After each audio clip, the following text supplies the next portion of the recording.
Dulu, ada sebuah zat yang dalam kondisi tertentu sangat berbahaya. Manusia terus menggunakannya dan tanpa disadari, perlahan mulai mengenalnya sebagai racun.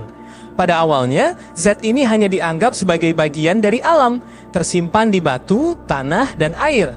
Namun, seiring waktu berlalu, manusia mulai menyadari sesuatu yang mengerikan, bahwa zat yang nyaris tak terlihat ini mampu menentukan hidup dan mati.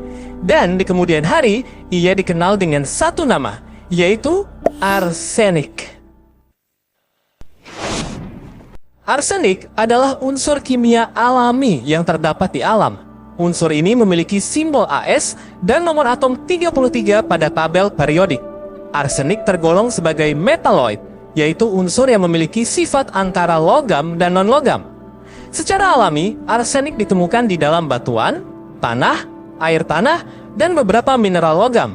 Arsenik dapat hadir dalam dua bentuk utama, arsenik organik dan arsenik anorganik. Bentuk anorganik adalah yang paling beracun bagi manusia. Dalam jumlah sangat kecil, arsenik bisa ditemukan secara alami di lingkungan. Namun paparan dalam jumlah besar atau jangka panjang dapat menyebabkan keracunan serius. Arsenik umumnya tidak berwarna dan tidak berbau, serta sulit dikenali oleh indera manusia. Karena sifat inilah, arsenik dapat masuk ke dalam tubuh tanpa disadari dan dikenal sebagai zat beracun yang berbahaya. Arsenik telah dikenal sejak zaman kuno, namun pemahaman ilmiah tentang arsenik sebagai unsur baru mulai berkembang pada abad medieval. Salah satu tokoh penting dalam sejarah arsenik adalah Albertus Magnus, seorang filsuf dan ilmuwan Eropa yang hidup pada abad ke-13. Sekitar tahun 1250, Albertus Magnus menjadi salah satu ilmuwan pertama yang mencatat dan mendeskripsikan arsenik sebagai zat yang berbeda dari mineral lainnya, serta melakukan percobaan untuk memisahkannya dari senyawa mineral melalui pemanasan. Sebelum masa itu, arsenik memang sudah digunakan oleh peradaban kuno seperti Mesir, Yunani, dan Romawi. Namun hanya dalam bentuk senyawa, tanpa pemahaman bahwa zat tersebut merupakan unsur kimia tersendiri.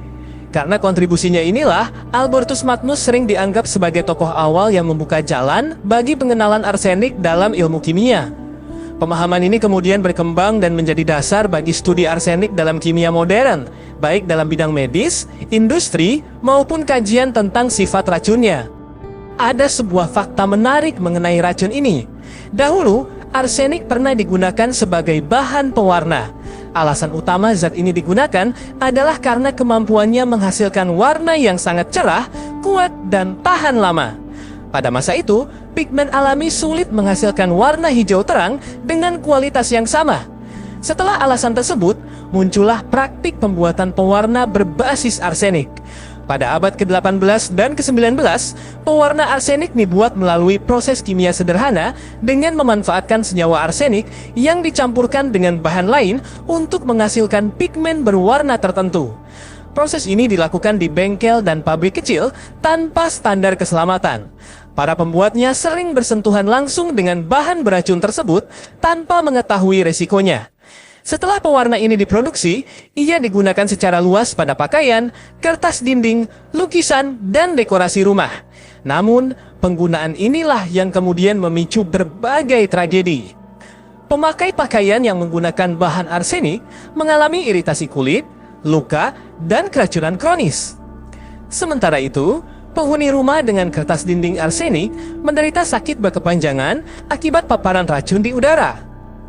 Para pekerja pabrik pewarna menjadi korban paling berat. Paparan arsenik setiap hari merusak tubuh mereka secara perlahan dan menyebabkan banyak kematian dini. Arsenik juga pernah digunakan dalam berbagai bidang lain. Dalam dunia pengobatan kuno, arsenik pernah dipakai sebagai bahan obat.